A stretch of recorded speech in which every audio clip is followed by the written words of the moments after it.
What's up, guys? Swift here, and I wanted to quickly cover what's been going on with the Chicago Bears. It is the slowest time of the year for football news, but there are some things out there worth mentioning today, and I wanted to quickly recap the biggest Bears news of the week while talking about some of the rumors and tidbits that I think are worth mentioning, but might not be worth an entire video on. Let's go ahead and get right into it. First up, HBO's Hard Knocks series with the New York Giants offseason had a really cool tidbit about new Bears running back DeAndre Swift. The Giants really wanted Swift to replace Saquon Barkley in free agency, but they also really thought Swift was going to return to the Eagles. It was a big shocker there as the Eagles stole Saquon from the Giants, and then the Bears landed DeAndre Swift. The Giants would settle for Devin Singletary, who isn't a bad running back, but he's a huge downgrade from Saquon or Swift. Speaking of Hard Knocks, though, HBO really wanted the Bears to be on the series, and so did the NFL. They are one of the biggest franchises in the league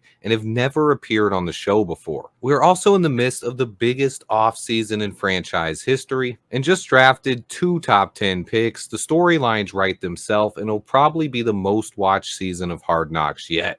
Moving on, there's also some talk going on about the new kickoff rule. Kickers can tackle too. It's something else that Richard Hightower said in his press conference. When talking about the new kick return rule, we already know that Velus Jones Jr. and DeAndre Carter should both be viable options. But the thing that isn't talked about much is the person kicking the ball. With the new rules, it's more important than ever for your kicker to actually be able to tackle guys too. Having that extra line of defense could save some returns. And this brings a whole new level to special teams and strategy on kickoffs. What if you have a defender who can kick the ball off? All of these guys are athletes, and Chad Johnson and others have shown that some of these guys can kick the football.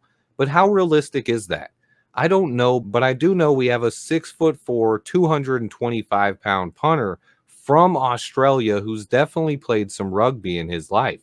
Could Tory Taylor be used on kickoffs as well?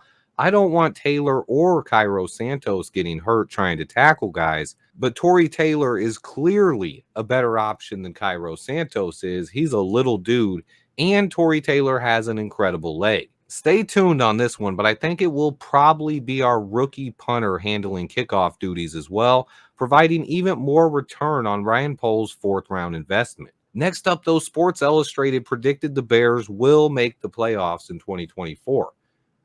Finally, the national media has given this roster some props, as Sports Illustrated predict we will make the playoffs as a wild card team. I've said all along, let's not get our hopes up with a rookie quarterback, but there is no reason this team should not be playing competitive football late in the season this year.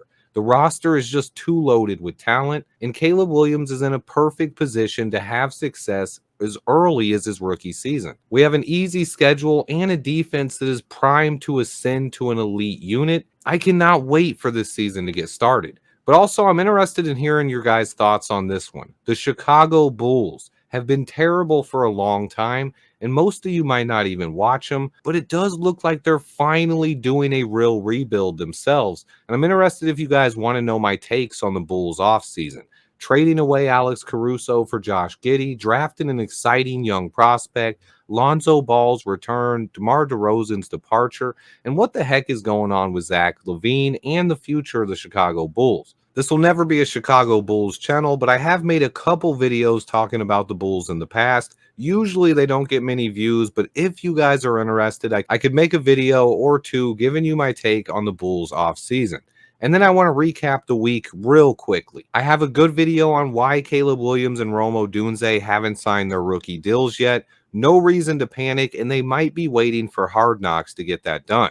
I have a video on PFF ranking our offense very high, but disrespecting our secondary. I talked about that. I talked about Tevin Jenkins' future with the Chicago Bears and whether the Bears were tanking in 2022. Ryan Poles' long-term plan. That one is a can't miss. If you haven't seen that one yet, be sure to check it out. I appreciate everybody who watches. Please remember to hit that like button for me. And until next time, bear down.